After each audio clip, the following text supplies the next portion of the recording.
História é essa? Com professores Paulo de Tarso e Carla Regina.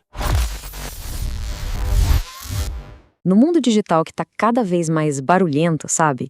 E muitas vezes superficial, um podcast resolveu literalmente nadar contra a maré.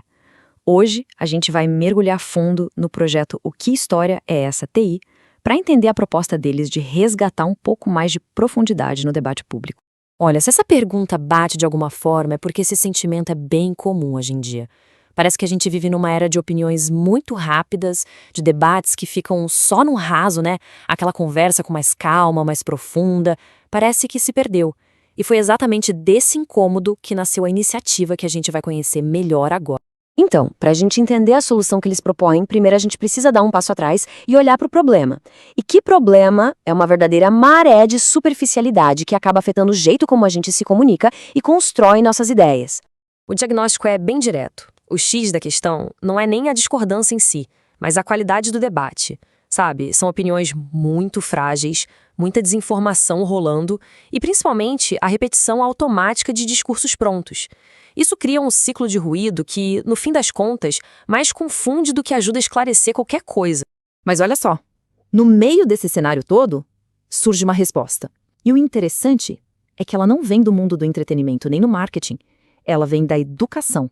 E essa resposta tem nome. O que história é essa, TI? É importante entender que ele não é só mais um podcast na multidão. Ele foi pensado desde o início como uma ferramenta pedagógica, uma ação bem direta para combater essa superficialidade que a gente estava falando. E quem está por trás dessa ideia?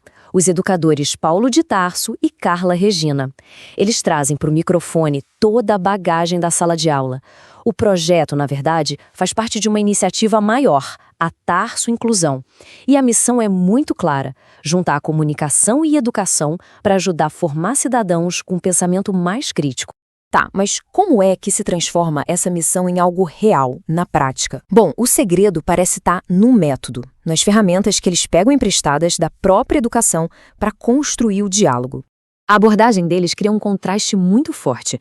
Pensa bem, se de um lado a gente tem o achismo, as narrativas prontas e as respostas fáceis que dominam o debate online, do outro, o podcast propõe um caminho totalmente diferente. Um caminho com base na ciência, no questionamento crítico e na busca por um contexto mais profundo. É a troca daquela simplicidade que ilude pela complexidade que de fato importa. E esse método se divide em 3 passos bem definidos. Primeiro, questionar. Em vez de só reforçar uma narrativa que já existe, eles vão lá e questionam. Segundo passo, contextualizar. É dar um passo atrás para entender de onde as coisas vêm, qual é a história por trás. E por último, e talvez o mais importante, provocar a reflexão. O objetivo não é dar uma resposta pronta, mas fazer com que quem ouve saia com novas perguntas na cabeça. E a base para construir tudo isso é muito sólida. Aqui não tem espaço para eu acho que. A conversa é sempre ancorada em livros, em dados, em referências que são confiáveis. Afinal, para eles, comunicar é também educar, e isso exige um compromisso muito sério com o conhecimento.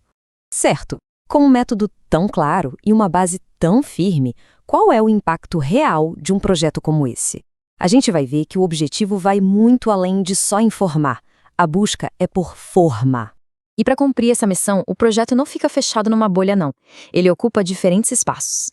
Ele vai ao ar numa rádio local, lá em Pernambuco, se conectando diretamente com a comunidade e, ao mesmo tempo, se expande para o digital, pelo Instagram e pelo YouTube, conseguindo dialogar com públicos de todo lugar. E, para fechar, essa frase, que sinceramente resume tudo. A meta final não é só entregar um fato ou uma notícia. É dar ferramentas para que as pessoas possam construir os próprios entendimentos, sabe? Estimular o pensamento crítico e o respeito pela ciência. A grande questão que fica é: no mundo que está saturado de conteúdo, talvez o mais valioso não seja o que a gente consome, mas sim como a gente aprende a pensar sobre tudo isso. Que história é essa? Com professores Paulo de Tarso e Carla Regina.